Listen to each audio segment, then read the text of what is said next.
DSC preparation కి మిగిలిన తక్కువ సమయాన్ని డిఎస్సి 2024 యాప్ లేదా DSC2024.com తో జాబ్ ని సాధించండి. Welcome to Suman TV. భారత ప్రజలు ఇప్పుడు పాకిస్తాన్ విషయంలో ఏం కోరుకుంటున్నారు అంటే చాలా సింపుల్గా ఎవరైనా ఒకటే సమాధానం చెప్తారు, పాకిస్తాన్తో యుద్ధం చేయటం. యుద్ధం చేసి భారత్ పైకి ఉగ్రవాదాన్ని ఉసిగొలుపుతున్న పాకిస్తాన్ని సర్వనాశనం చేయాలి అన్నది ప్రతి భారతీయుడి మదిలో రగులుతున్న సబ్జెక్ట్ ఇది.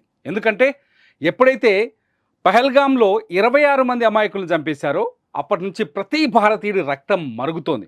ఎప్పుడు పాకిస్తాన్ని దెబ్బ కొట్టాలని ప్రతి ఒక్కరూ ఎదురు చూస్తున్నారు. ముఖ్యంగా మన ప్రధాని మోదీ ఎటువంటి నిర్ణయం తీసుకుంటారు, ఆయన తీసుకోబోయే నిర్ణయంతో పాకిస్తాన్ని ఎలా ఉక్కిరి బిక్కిరి చేస్తారని అందరూ ఎదురు చూస్తున్నారు. నిజానికి ఢిల్లీలో కూడా వరుసగా ప్రధాని మోదీతో త్రివిధ దళాల నేతలు, అధ్యక్షులు, త్రివిధ దళాల అధిపతులు వరుసగా ప్రధాని మోదీతో సమావేశం అవుతున్నారు. నిన్న కూడా రాజ్నాథ్ సింగ్ చాలా స్పష్టంగా మన రక్షణ శాఖ మంత్రి చెప్తున్నారు, ప్రజలు ఏది కోరుకుంటే అది చేస్తాం, ఆ రోజు త్వరలోనే రాబోతుంది అని కూడా రాజ్నాథ్ సింగ్ చెప్పారు. దీంతో ఒక్కసారిగా ఒక చర్చ మాత్రం దేశవ్యాప్తంగా మొదలైంది. ముఖ్యంగా ఏంటి అంటే పాకిస్తాన్ పైన భారత్ దాడి చేయటం ఖాయమని. అయితే దాడి ఎలా జరుగుతుంది అదే ఇవాళ నేను చెప్పాలనుకుంటున్న విషయం. దాడి చేస్తే ఎలా చేస్తారు? నేరుగా ఆర్మీని, నేవీని, ఇండియన్ ఎయిర్ ఫోర్స్ని అందరినీ రంగంలోకి దించి అటాక్ చేస్తారా? సిచ్యువేషన్ చూస్తుంటే అట్లా కనిపిస్తుందా? ఇప్పుడు పాకిస్తాన్తో యుద్ధం చేయాల్సిన అవసరం ఏ స్థాయిలో ఉంది? నేరుగా యుద్ధం చేయాల్సిన అవసరం ఏ స్థాయిలో ఉంది? అసలు పాకిస్తాన్ నుంచి భారత్కున్న అతిపెద్ద ముప్పు ఏంటి? ఈ ప్రశ్నలన్నింటినీ ఒకసారి ఆలోచించాలి. నిజంగా ఆలోచిస్తే ఏంటంటే పాకిస్తాన్ నుంచి భారత్కున్న అతిపెద్ద ముప్పు ఉగ్రవాదం. ఉగ్రవాదాన్ని నిరోధించడమే భారత్ లక్ష్యం.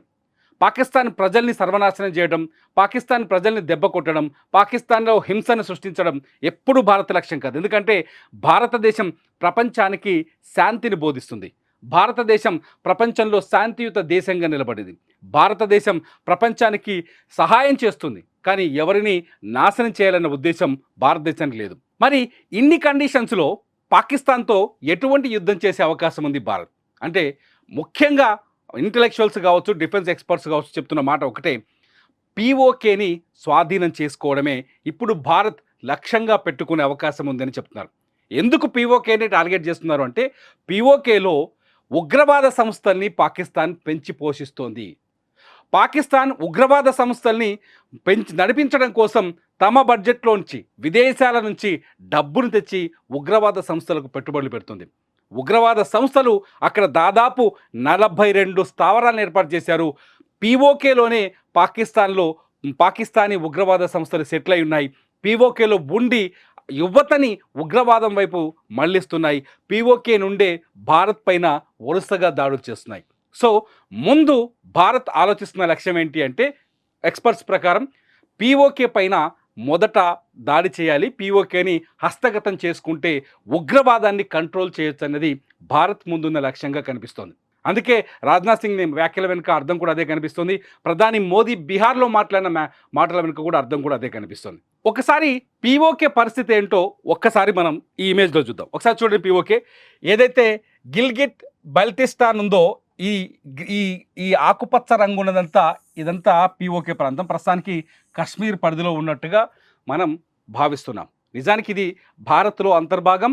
ఈ కశ్మీర్ కూడా మనదే, మన భారతీయులది. ఈ ప్రాంతంలోనే ఉగ్రవాద సంస్థలు ఇక్కడ తిష్ట వేసి ఇక్కడి నుంచే భారత్ పైన దాడులకు తెగబడుతున్నాయి. జమ్మూ కాశ్మీర్లో ఉగ్రవాదాన్ని ప్రోత్సహిస్తున్నాయి. ప్రస్తుతానికి మన బోర్డర్ అంతా ఇది ఎల్ఓసి కింద మనం గుర్తించాలి. ఈ ఎల్ఓసి కింద, ఈ ఎల్ఓసి చుట్టూ ఇప్పుడు కాల్పులు రోజు జరుగుతూనే ఉన్నాయి. ఇటు పాకిస్తాన్ ఆర్మీ రెగ్యులర్గా కాల్పులు జరుపుతూనే ఉంది. సో ఈ పీఓకేలకి ఎంటర్ అయితే అక్కడ 42 ఉగ్రవాద సంస్థలు ఉన్నాయి, 42 ఉగ్రవాద స్థావరాలు ఉన్నాయి. 42 ఉగ్రవాద స్థావరాలు ఉన్నాయి. ఆ 42 ఉగ్రవాద స్థావరాల నుంచే భారత్ పైన వరుసగా దాడులు జరుగుతున్నాయి. భారత్ దగ్గర అసలు పీఓకే పైన పీఓకేకి భారత్ వెళ్తే పీఓకే పైన భారత్ అటాక్ చేస్తే ఎలా చేస్తుంది? ఇప్పుడు అతిపెద్ద ఇంట్రెస్టింగ్ పాయింట్ ఇదే. ఏంటంటే భారత్ దగ్గర అత్యంత అధునాతనమైన ఆయుధాలు ఉన్నాయి. అమెరికా నుంచి తీసుకునే కావచ్చు, రష్యా నుంచి తీసుకునే కావచ్చు, ఇతర దేశాల నుంచి దిగుమతి చేసుకునే కావచ్చు. అమెరికా చాలా స్పష్టంగా మనం గుర్తుపెట్టుకోవచ్చు, తాలిబాన్ దాడి సమయంలో తాలిబాన్లతో యుద్ధం అంటే ఆఫ్ఘనిస్తాన్ వదిలేసి వెళ్ళిపోతున్నప్పుడు అమెరికా సైన్యం పైన దాడి జరిగింది. ఆ సమయంలో అమెరికా ఒక డ్రోన్ ప్రయోగం చేసింది.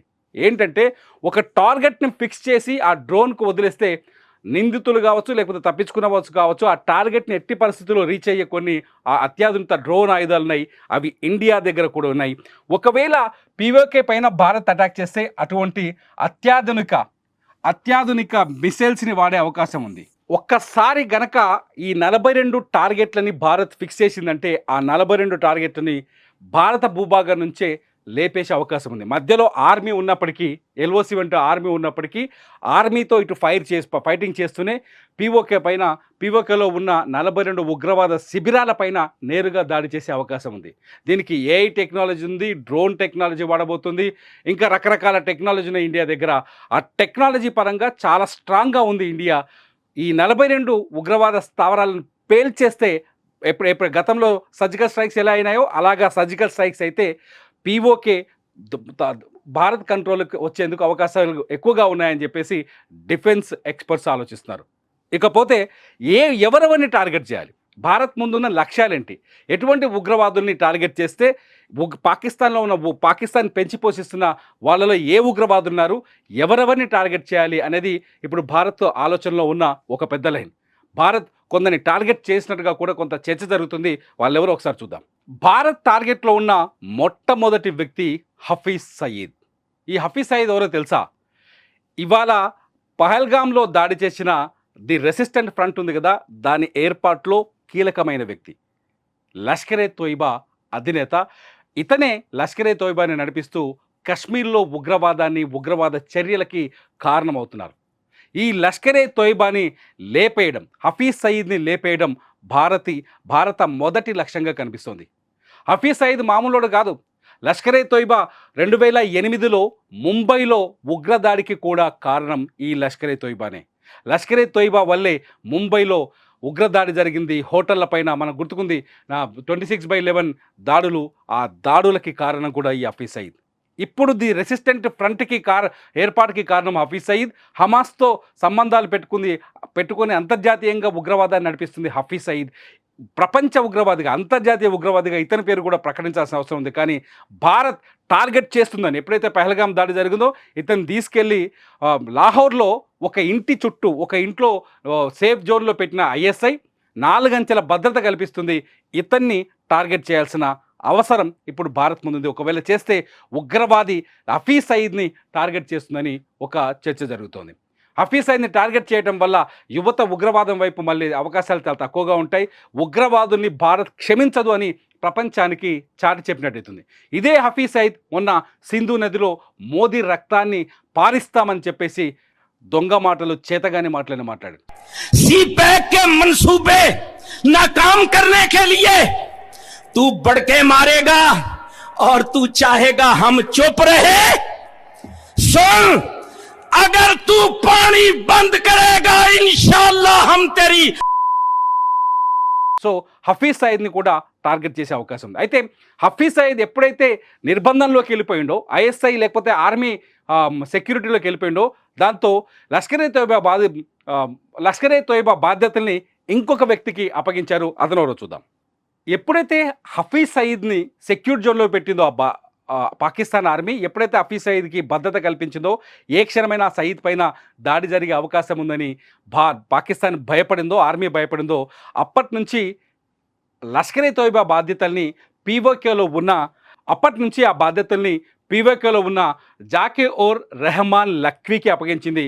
ఇతనే మరో ఉగ్రవాది జాకే-ఉర్ రెహమాన్ లఖ్వీ. ప్రస్తుతానికి లష్కరే తోయిబా, హఫీజ్ సయీద్, జాకే-ఉర్ రెహమాన్ లఖ్వీ వీళ్ళిద్దరు కలిసి లష్కరే తోయిబా ఆపరేషన్స్ని చూస్తున్నారు ఇండియాలో. ఇక్కడ ఒక గొప్ప విచిత్రమైన విషయం చెప్పాలి. ఈ జాకే-ఉర్ రెహమాన్ లఖ్వీకి, హఫీజ్ సయీద్కి కూడా అంతర్గత పోరాటం ఉంది.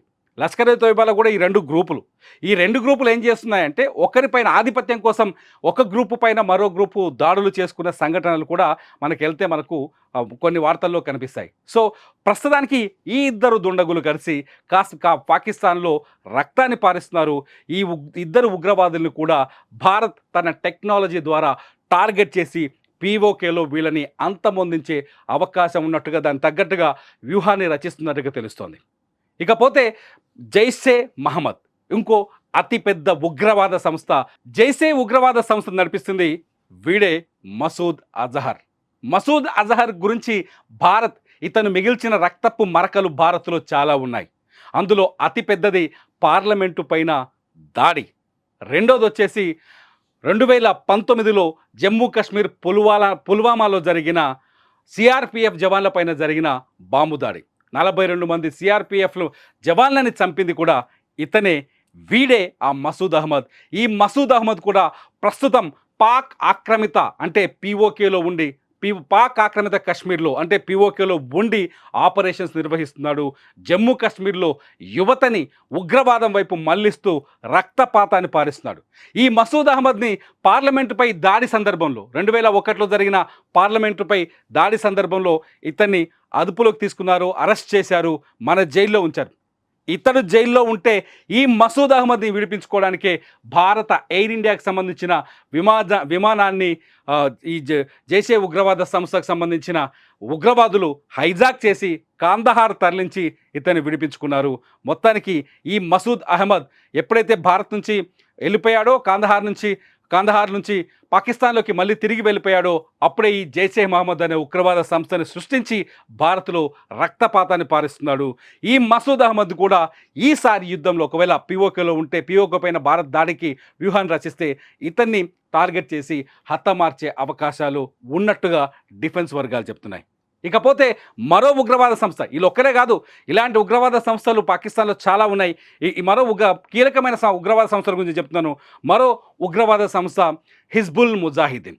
ఒకసారి చూద్దాం. హిజ్బుల్ ముజాహిదీన్ గురించి చెప్పే ముందు మసూద్ అహ్మద్ గురించి కూడా మరో పాయింట్ చెప్పాలి. మసూద్ అహ్మద్ని 2019లో భారత్ ఒత్తిడి మేరకు ఐక్యరాజ్య సమితి అంతర్జాతీయ ఉగ్రవాదిగా గుర్తించింది.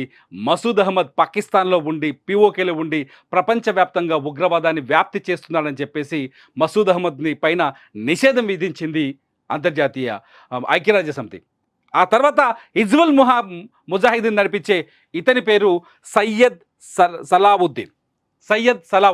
ఈ సయ్యద్ సలావుద్దీన్ కూడా పీఓకేలోని ముజఫరాబాద్లో తిష్టవేసి అక్కడ ఉగ్రవాద సంస్థలు నడిపిస్తున్నారు. అక్కడ ఉగ్రవాద శిక్షణ కార్యక్రమాలు ఏర్పాటు చేసి భారత్ పైన ఉగ్రవాదాన్ని ముసుగొల్పుతున్నాడు. హిజ్బుల్ ముజాహిదీన్ చాలా స్పష్టంగా కశ్మీర్లో ఉన్న యువతను ఉగ్రవాదం వైపు మళ్లించి ఉద్రిక్తతల్ని రెచ్చగొట్టి కశ్మీర్లో దాడులకు ప్రయత్నిస్తుంది. హిజ్బుల్ ముజాహిదీన్కి సంబంధించిన అనేక మంది ఉగ్రవాదులు భారత బార్డర్లకు చొచ్చుకొని వచ్చి దాడులు జరిపిన సంఘటనలు భారత రక్తపాత చరిత్రలు అనేకం ఉన్నాయి. సో ఈ సయ్యద్ సలావుద్దీన్ కూడా ముజఫరాబాద్లో ఉన్న సయ్యద్ సలావుద్దీన్ కూడా లేపేయటం భారత సైన్యం లక్ష్యంగా కనిపిస్తోంది.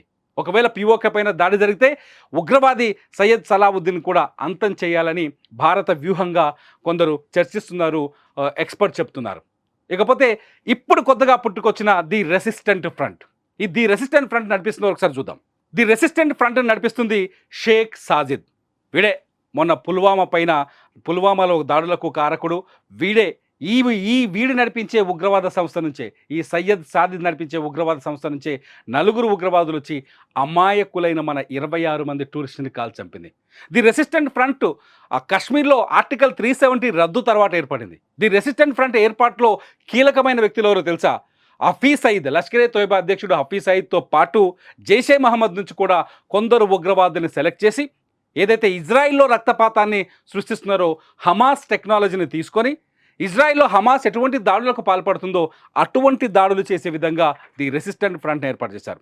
కశ్మీర్లో ది రెసిస్టెంట్ ఫ్రంట్ ఆర్టికల్ 370 తర్వాత అనేక దాడులకు పాల్పడింది.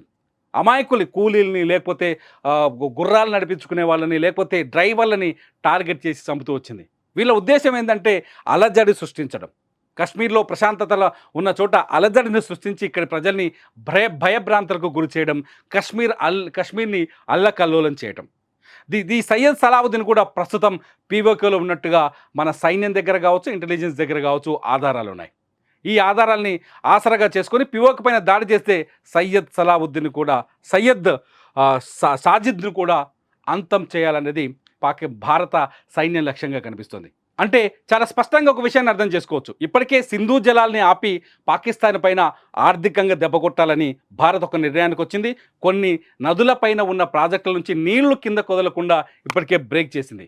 అంతేకాదు IMF కూడా చాలా స్పష్టంగా కోరింది భారత్ పాకిస్తాన్కి ఎటువంటి అంతర్జాతీయ నిధుల్ని అందించకూడదు, మీరు అందించే నిధులు నేరుగా ప్రపంచపైకి ఉగ్రవాదాన్ని ఉసుకొల్పేందుకు పాకిస్తాన్ వినియోగిస్తుందని చెప్పేసి. ఆర్థికంగా పాకిస్తాన్కి సంబంధించిన వస్తువుల్ని ఏ దేశం దిగుమతి చేసుకోకూడదని భారత్ కోరింది. భారత్కి పాకిస్తాన్ నుంచి వస్తున్న వస్తువుల దిగుమతులను కూడా నిలుపుదల చేసింది. పాకిస్తాన్ ఆర్థికంగా బలపడితే ఆ డబ్బునంతా తీసుకెళ్లి కేవలం ఉగ్రవాదం మీద కశ్మీర్లో అలజడి సృష్టించడం కోసం మాత్రమే ఖర్చు చేస్తుంది. పాకిస్తాన్లో ఉగ్రవాదం బలపడితే ప్రపంచం ప్రమాదంలోకి వెళ్తుందనే విషయాన్ని ప్రపంచ దేశాలకు అర్థమయ్యే విధంగా భారత్ చాలా స్పష్టంగా చెప్పింది, పేర్కొంది. అందుకనే పాకిస్తాన్ ఓడల్ని భారత రేవులోకి రావద్దని చెప్పింది, పాకిస్తాన్ విమానాల్ని భారత గగనతలంలోకి రావద్దని చెప్పింది, మన విమానాల్ని కూడా పాకిస్తాన్ గగనతలంలోకి వెళ్లకుండా నిషేధం విధించింది పాకిస్తాన్, మన ఓడలను కూడా అడ్డుకుంది. మొత్తంగా ఆర్థిక సంబంధాల్ని ఆర్థికంగా కూడా పాకిస్తాన్ని నిలువరింపచేసేందుకు భారత్ ప్రయత్నం చేస్తుంది. ఇదంతా భారత్ యుద్ధ వ్యూహంగా కనిపిస్తుంది. యుద్ధం చేయడం అంటే నేరుగా వెళ్ళిపోయి పాకిస్తాన్ మీద దాడులు వేయడం, పాకిస్తాన్ చెప్తున్నట్టుగా ఆటం బాంబులు తీసుకొచ్చేస్తామని బెదిరించడం కాదు. యుద్ధం చేయడం అంటే పాకిస్తాన్ జవజీవాలన్నింటినీ విడదీయటం, పాకిస్తాన్ని అన్ని రకాలుగా దెబ్బ కొడితే కానీ ఉగ్రవాదాన్ని అంతమొందించలేదని భారత్ భావిస్తున్నట్టుగా అర్థమవుతుంది. అందుకే మొదటి నుంచి భారత్ ఒక ప్రక్రియ ప్రకారం వెళ్తోంది. పాకిస్తాన్ ఉగ్రవాద దేశం, పాకిస్తాన్ నుంచే ఉగ్రవాదం పెచ్చుమెరుతోంది, పాకిస్తానే ఉగ్రవాదాన్ని ప్రోత్సహిస్తోంది, పాకిస్తాన్ ఉగ్రవాదాన్ని పెంచి పోషిస్తోంది. అందుకే ఈ పుల్వామా దాడికి, పహల్గాం దాడికి పాకిస్తాన్ బాధ్యత వహించాలి అని చెప్పింది. ఈ చర్యని మానవత్వం పైన జరిగిన దాడిగా అభివర్ణించిన భారత్ ప్రపంచ దేశాల మద్దతు కోరింది.